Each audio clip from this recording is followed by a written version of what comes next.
Greetings, Pokemon fans, and welcome back to Polover's Wrath. My name is JD, and today we're doing an optimized playthrough of Pokemon Crystal using Noctowl, the owl Pokemon. Let's go and watch his first battle against our rival. His name is Triple Question Mark, as per tradition, and we gave our rival a Cyndaquil, and we named our Pokemon Albert.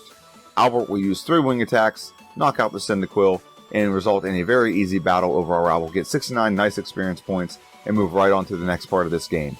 So the first thing I want to address is the background is very bright, I get it, and we're going to adjust that in the Falkner Gym. Didn't click to me until I'm in the Falkner Gym that maybe this is an owl and we should be playing with a little bit of darker background. It'd probably be a more appropriate place for an owl to be, but we will adjust that nonetheless. This is an optimized playthrough, so it means we don't have to worry about evolution. There is a playthrough I did about a year ago. It is of Hoot Hoot evolving into Noctowl and playing through Pokemon Crystal. It's one of the first playthroughs on this channel that I did in Pokemon Crystal, so it's not as refined and the time was really bad on that. If you want to go watch it and see the difference, you're more than welcome to. A couple changes we did in this. Obviously, we're fully evolved. Second, we also have what's called a breeding move. So we have 2 options on breeding moves. We had Wing Attack and Feint Attack. Now, Feint Attack wouldn't have been a horrible option because it does go off our special attack stat, which this Pokemon's very weird in that we're flying and normal, and special attack is our higher attacking stat. It doesn't make any sense. I don't know who designed this Pokemon. They did a horrible job with that. But nonetheless, Feint Attack would have gone off that special attack stat. And there are some things Feint Attack would have been very useful against. However, we went with Wing Attack. It's 60 base power, 90 with stab, 100% accurate. And as soon as we beat Falkner's Gym, it's going to get boosted a little bit. So this move is superior to Feint Attack. Feint Attack wouldn't have been a bad choice. We still would have had Peck as a stab move. But with a very boosted Wing Attack, we're going to get through the early game very fast. And you can see here I'm already adjusting the color. So we get a 2-shot on the Pidgey.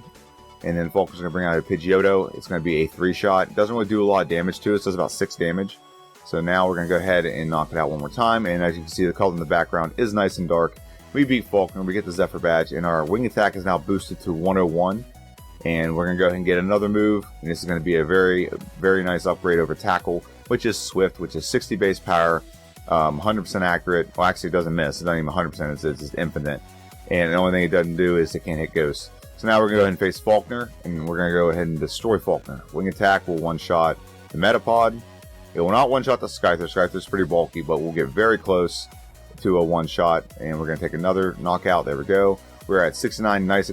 Our level. Well, our HP was 69 until we leveled up. Had to ruin that joke for me, didn't we?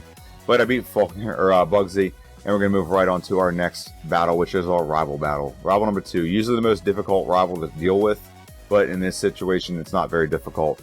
We're going to go ahead and knock out the Ghastly with 1 hit from Wing Attack. Very good. Zubat's going to come out, and we're going to go for Swift. Swift will be a one-shot as well. And do we get the clean sweep over Q-Lava? We do not. However, Q-Lava doesn't really do much to us. We get the knockout over Q-Lava, beat our second rival. I'm going to move right on to Whitney's Gym. There really wasn't anything else to show because we can't get Dig and we can't get Headbutt. Headbutt part kind of annoys me. It is a bird. It has a head. I don't know why you just can't hit things with it, but it is what it is. Swift is still a reasonably good move. And we're going to start our battle with Whitney. Now, Whitney gets a little bit of the most luckiest unluck ever. So right there, I'm going to pause it, it goes from Metronome. Metronome can really pick any move in the game. And it just happens to pick Zap Cannon. Now, Zap Cannon's 50% accurate, so it's really a coin flip to see if it hits. So we could have got knocked out right there by a stupid Metronome luck. But we don't, and we move right on to the Miltank. Now, Miltank is going to use Rollout. Rollout is a rock-type move. It does a lot of damage to us, so we're going to put her to sleep, use a little bit of Cheese Stretch just to make sure we don't get a combination and get knocked out. We don't want to reset here, and we're going to go for Mud Slap. Mud Slap lowers the accuracy, so she's not going to hit. She misses the Stomp, which is good for us. So we beat Whitney, we get the badge, and now we have our normal moves boosted by 10%, so that's why Swift is at 111. And I didn't mention this, but we did pick up the Pink Bow.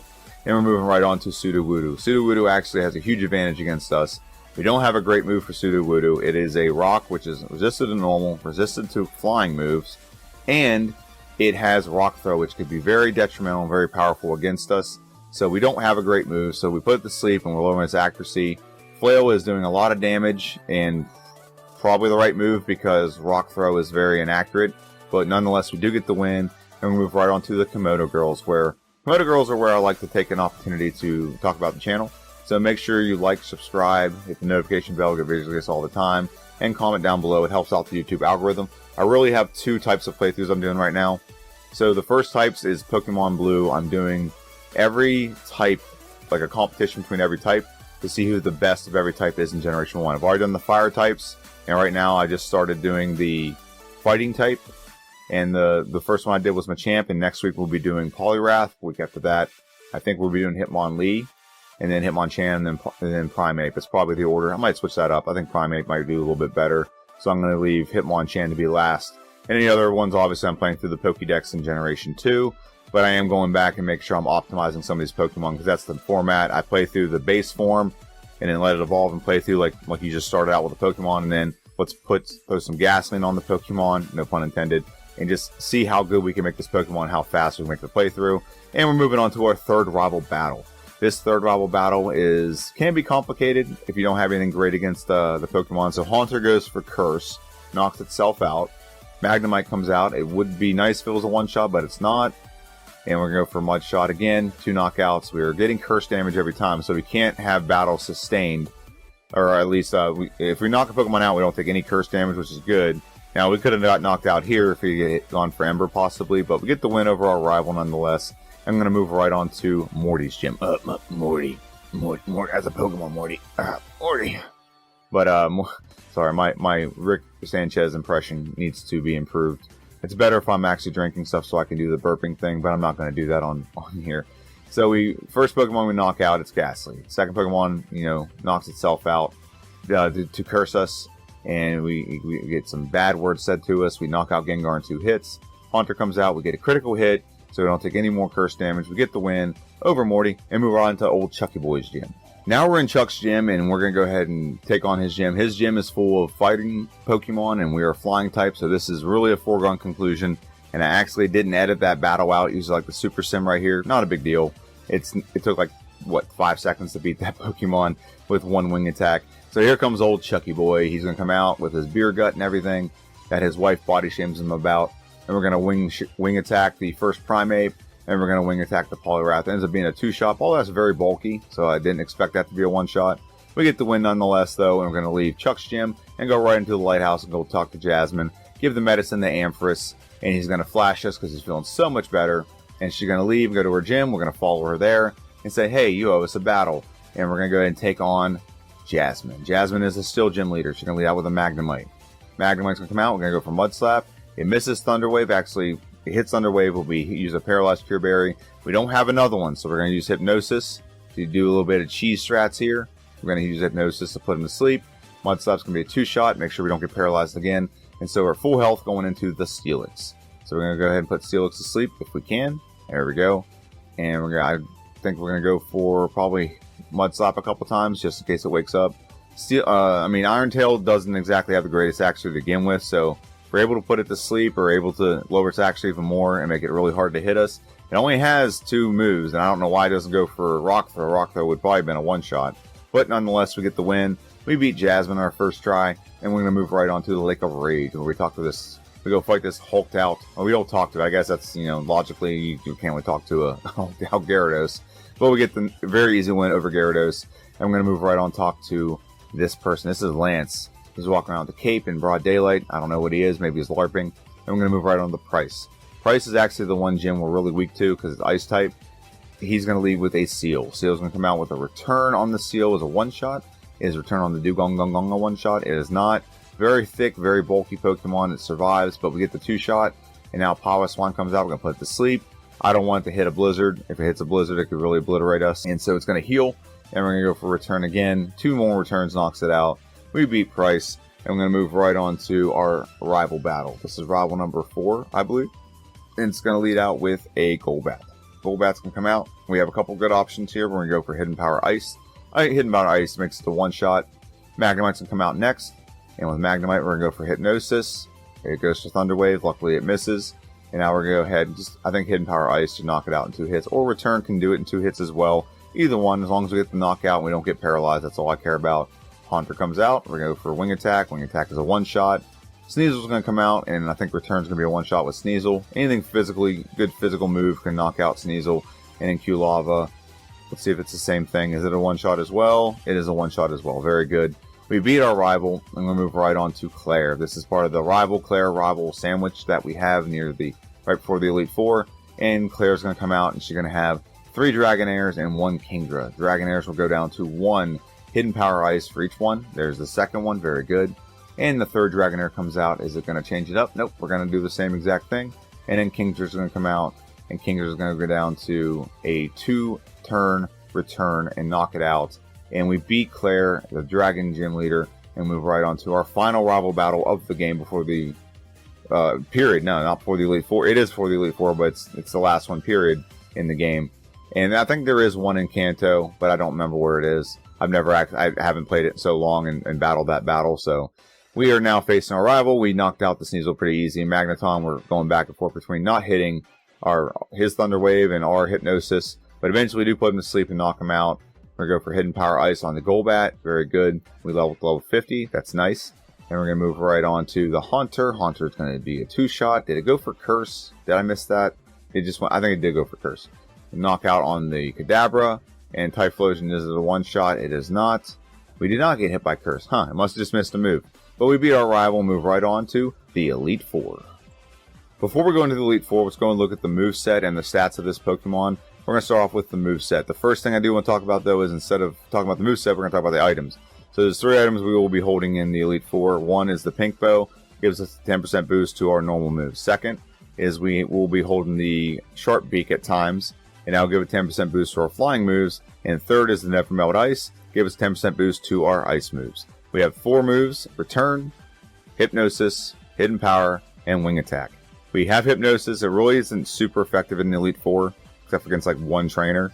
But what we wanted to do is we want to keep that, because soon after the Elite Four, we're going to get a move called Dream Eater. And Dream Eater will be very helpful, but you got to put Pokemon to sleep to use it. So that's why we're hanging on to Hypnosis. Not super useful. Is there anything else we could really use that's going to help us? Not really. There's not a broad move we could have with this Pokemon that would help us. So, but I thought I'd keep that nonetheless. Let's move on to the stats. The stats this Pokemon are as follows. Attack is 94, defense is 92, special attack is 121, special defense is 141, and speed is 114. And as usual, in the bottom left corner, that is our stats modified with the badge boost that corresponds with that stat. So let's go ahead and head on to the Elite Four. The first member of the Elite Four is Will. He is a psychic trainer, and he will lead out with a Xatu. Xatu is the other bird that is a flying bird that also has access to psychic, but it's actually a psychic type, unlike us. Return is a 1-shot on the Xatu. It's a 1-shot on the Jinx. Executor, nope, I'm sorry, Slowbro comes out. We're going to go for Hypnosis on the Slowbro. And we're going to go for Return. Return looks like it could be about a 2-shot. He wakes up and does Amnesia. We knock it out. Very good. And we're going to move right on to the next Xatu. That next Xatu will go down to 1 Hidden Power Ice. Oh, it does not go down to 1 Hidden Power Ice. It goes down to 2 Hidden Power Ice. Oh, no, actually, now it's 3. And now we're going to hit it one more time. Very good. And now Executor is going to come out. Executor is going to come out, and we're going to hit it with a Wing Attack. Whether or not it knocks out one go, it's very bulky. I doubt it. But we get the 2-shot knockout. We get the win over Will. I'm going to move right on to Koga. Koga is the poison expert of the Elite Four, and he leads out with an Ariados. Ariados is a bug, so we should be able to just take Wing Attack, hit it one time, knock it out. Very good. Moving right along to Fortress. Fortress is very bulky. We don't have a great move for Fortress, but I'm not paying attention. I should have just gone for Wing Attack, but it takes a couple moves to knock it out. And the problem with Fortress is it can actually stall you if you've already been poisoned or something like that. It can also explode. That's another downside to it. Well, if you're poisoned, it just spams Protect forever, so you can never hit it. But we get the knockout and we move on to Muck. Muck will go down to 2 returns. Very good. And now we have 2 Pokemon left. They're both flying type. And Crobat will go down to 2 returns. He did heal himself, so Hidden Power did too much damage. If you get down to like a threshold, it heals itself with full restore.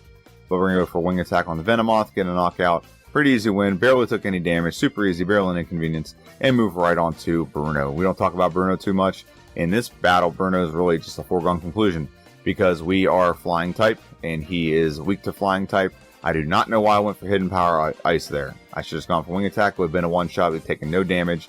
I digress. Hidden Power Ice on the Onix. Knock it out. Very good. And Wing Attack will knock out the rest of these Pokemon. Machamp might be bulky enough to take 1 Wing Attack without being knocked out. It does, but it does not hit us with Cross Chop. We get the knockout. and Hitmonlee is the final Pokemon. One hit knockout, Oko as they say, and we move right on to the next trainer, which is Karen. Now Karen is usually the most difficult member of the Elite Four, and she leads out with her Umbreon. Umbreon, we're going to try to put it to sleep. If we could put it to sleep and not have any issues like with accuracy, that would be amazing. So do we get a two-shot on her? It is a two-shot, very good. Get a critical hit, that helped. Gengar comes out, go for Hypnosis on the Gengar. It's going to curse us, so now there's no point in putting it to sleep. It's going to take a turn and eat up our health. Murkrow comes out, Hidden Power Ice. It's a one-shot, very good. So we have two Pokemon left. One is Houndoom. Houndoom, we should go down to one return. Nope, not a one return. This is what happens when we don't have high physical attack and you're a normal type Pokemon. His return does not get enough damage done. One hit knockout on the Houndoom. And now Vileplume comes out. If we just knock out Vileplume in one shot, we'd win. We don't, we get cursed. Curse hits us. And so we got to take a reset on Karen. Now that was pretty much the best case scenario other than being cursed. We would have won that battle pretty easy if it wasn't for curse. So we try to put the Umbreon to sleep. We instead just go ahead and go for the knockout. And I was like, you know what? We're confused with low accuracy. We got hit by Sand Attack twice. We're just going to do another reset. And so now we're going to try this one more time. And we get Sand Attack one time. And hopefully that's all we have to deal with. Return is, we missed it. Great. That's awesome. So that's a two-shot on the Umbreon. And we're moving right along to Gengar. Now we put Gengar to sleep. This stops him from doing Curse. And Curse, this prevents it altogether. So we should have no problems with the rest of this battle other than maybe accuracy. But Hidden Power Ice on the Murkrow is a one-shot. Very good. So this leads us to Houndoom. Houndoom, go for return on the Houndoom.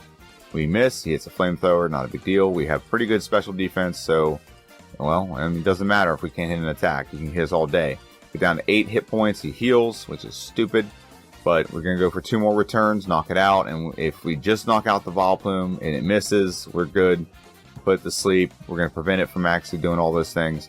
Return will be a 2-shot. Very good. Very slim battle, but very close battle. We worked out a win. We'll take it. But took 2 resets on Karen. We were perfect up to that point. Now we're facing Lance. Lance is going to come out with his Gyarados. Gyarados will go down to 2 returns. He sets up the rain, which doesn't do anything for us. Or him, actually, because now his Charizard can't use Flamethrower. So we knock out the Dragonite, 1 Hidden Power Ice. We knock out the second Dragonair, 1 Hidden Power Ice. He's not going to bring out his third one. We're going for Hidden Power Ice on the Aerodactyl. It is a 2-slide. We get hit by a very powerful Rock Slide. It could have been detrimental. If he crit, it could have knocked us out. But we get the knockout nonetheless. We're going to go for, what is it going to go for? Return on the Charizard. It's a 2-shot. Slash isn't really doing anything to us. And the final Pokemon is Dragonite. Do we get the 1-hit knockout? We do get the 1-hit knockout on the level 50 Dragonite. So we're just tapping, trying to get into the Hall of Fame. And the good news is I want to get this done under 1 hour and 5 minutes. And I said if I don't get it under 1 hour and 5 minutes in a prediction video, I'm just going to like sell my house and whatnot. I didn't want to do that. So 1 hour and 4 minutes and 29 seconds. It is a massive improvement over what we did in the previous playthrough. The previous playthrough was 2 hours and 6 minutes and 21 seconds. Now, to be fair, I didn't know the game as much as I do know now. And okay, we did start off fully evolved, so that helps too. But definitely helps knowing the stats, knowing all the stuff on the left. The overlay really does give a huge advantage. I didn't hate the old overlay. It's just I had to stretch out the playthrough to make it fit. Nonetheless, I'm really happy with this result with the Elite Four. However, that's only half the battle. We have to go face the Kanto gym leaders and then have to face Red. So, do we think we're going to still improve? I think we will. Well, it's only one way to find out. I'll see you guys in Kanto. And we're in Kanto facing the gym leaders. The first one is Lieutenant Surge. I'm not going to talk about this battle. I'm going to talk about some other things while you guys watch. So the first thing I want to talk about, obviously, again, is like, share, subscribe. It really helps the channel out. Getting a lot of traction with a lot of things. Second, if you're liking these formats, make sure you comment. Make sure if you have any ideas for videos, I'm always open to hearing more ideas. I do versus series sometimes. I've really been focused lately on the Pokédex in Generation 2 and the series I'm doing in Generation 1 where we're playing through with all the types to see who the best of every type is, and eventually I'm going to have a tier list that should rank all of them fully evolved to see how they are, and that's been really fun lately. And I'm getting a lot of comments on those videos, and I really appreciate that. So on this one, it'd really be cool if you comment on this one. And I do want to jump back into a battle here in a second, because Erica's a foregone conclusion. We have Wing Attack. We also have Hidden Power Ice. Actually, we don't have Hidden Power Ice anymore. We got rid of it for Dream Eater. So Wing Attack, one-shots everything. And we move right on to Misty. And Misty gets us here. We get hit by a certain move that I really can't stand. I don't know why it exists. I don't know why they have this kamikaze move in this game. But we get hit by Lapras, and it goes for Parasong. So basically, we have 3 turns to knock out all the other Pokemon, or we get knocked out ourselves. I don't get why this move exists. It seems like the most dumbest move ever. It actually is a move that, a playthrough that I've kind of been avoiding with these replays of these Pokemon in the optimized playthroughs. Is Wobbuffet has this, and it's kind of the most annoying move ever because I can't use it. It's not really useful in a playthrough. So I got to eliminate that move and give it something else. I'm going to use its one of its event moves and do that, but that's just so annoying. This move is so freaking annoying. But we get the knockout over on Lapras. We're going to knock out Starmie here with a return, and we have Quagsire. Will Quagsire get one shot? It will not get one. So close, very close, but not one shot. So back to talk about the channel. So these videos I've really liked, and I like the format of being optimized. Generation 2 just gives you so many options. You can't really do that in Generation 1. Generation 1, every Pokemon should go into every playthrough, max out the EVs, and make sure you have the best version of that Pokemon and just play through. There's not really a lot of modifications you can do in the movesets. I have done some where I've like backported like a Generation 2, what was it, Marowak, where it had Headbutt and Swords Dance, and had access to both of those. I'm like, what if we could actually get one of these? How good would it be? And I did that, and that was a fun playthrough. But for the most part in Generation 2, there's just so many options you can do. You can do what-if scenarios. There's, like, for example, what if this Pokemon actually has access to, like, Confusion? Because it does all the other things. What happens if it has access to other moves? And what happens if Headbutt's available? How much faster is the mid-game with Headbutt? So on and so forth. So there's so many options for videos I can do in the future. It's almost endless. And, I mean, I've also thought about doing, like, a playthrough where I play through with only gift Pokemon, or Pokemon you don't have to throw a Pokeball at to get in the game. There's tons of those. That's what I'm really kind of do with Generation 2, but playing through the Pokédex and giving every Pokemon a fair representation is always what I've wanted. I don't always want to say every Pokemon can beat the game in like an hour, but giving a Pokemon the best case scenario, how does it do when you give it its best case scenario, really is something that I think is unique about Generation 2. And I think Generation 3 also piggybacks on that with, you know, Fire Red and Leaf Green and Emerald. And that really gives a lot of possibilities. And some things I also want to do as well is there's another Pokemon tuber out there named Squidgy who has a ROM hack that patches in like Generation 3 Pokemon and Generation 2. And I'm going to try to see if I can work with the software and maybe get some of those playthroughs out there. Not anytime soon. It's just down the road. Something I'm thinking about doing down the road. But let me show you think of that idea. He's got a couple of them on there that are pretty cool. And I think they'd be fun to play through in Generation 2. So we're wrapping up with Janine, and we should be moving right on to our final gym leader of Kanto, which is Blue. Blue is going to come out, and he's going to come out with a Pidgeot. Pidgeot's going to come out, and we're going to go for Hidden Power. Hidden Power Ice should be a 2-shot. We have the leftovers equipped to heal ourselves. We don't have anything to boost our attacks. So now we're going to go ahead and hit Dream Eater. We'll put Pokemon Sleep first and hit Dream Eater. Oh, we're not going for Dream Eater. Well, we're fully healed, that's why. We don't want to waste a Dream Eater PP. And now we're going to go for Alakazam. We're going for Return on the Alakazam. It's going to be a 1-shot. Very good. Very frail Pokemon. And now we're getting a nice little healing loop. No, we're not, actually, because we get a 2-shot on the Gyarados. Very nice. Or a Toko, as I like to call that. A 2-hit knockout. We go for Sleep on the Arcanine. We should just be going for Return. I think we'd knock it out already if we went for Return. And what I was worried about is I want to be able to full restore. Yep.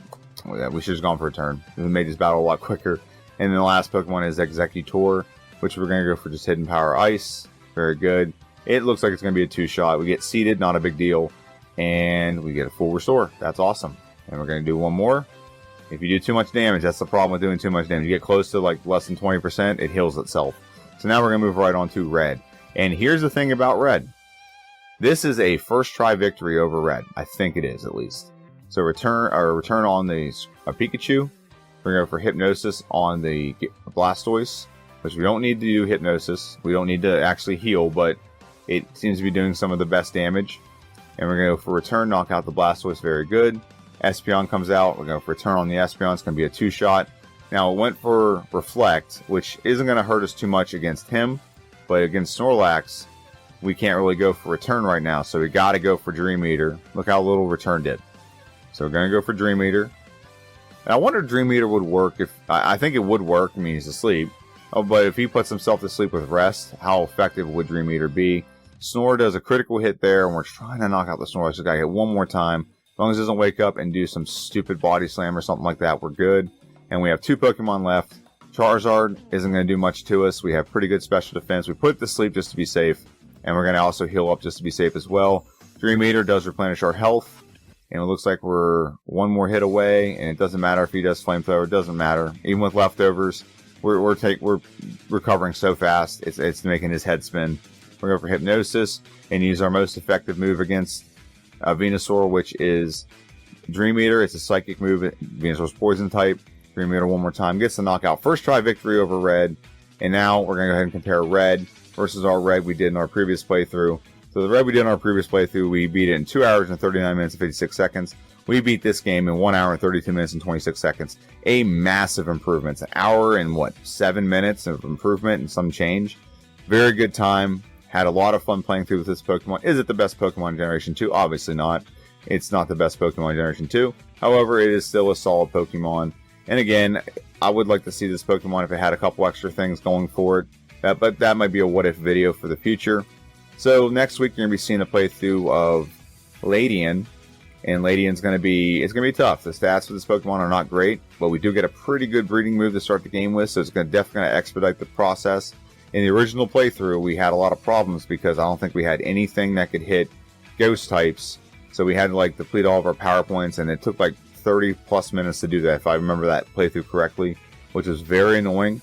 But in this playthrough, we're going to have a breeding move. It's going to make that battle pretty much obsolete. So I'm excited to show you guys that. And next Wednesday, we're playing through with Poliwrath, Generation 1, seeing how it ranks in our tier maker, our tier list, I should say, and see if it's the best or the worst or second best or whatever of the fighting types in Generation 1. I have a prediction. I think it's going to be the best. Poliwrath, there's a reason why Poliwhirl, Poliwag, and Poliwrath is my favorite line, is because that Pokemon it's a killer. It's a good Pokemon. So let me know what you think in the comment section down below. This is JD. This is Poliwhirl's Wrath. Have a good one. I'll see you guys on Monday.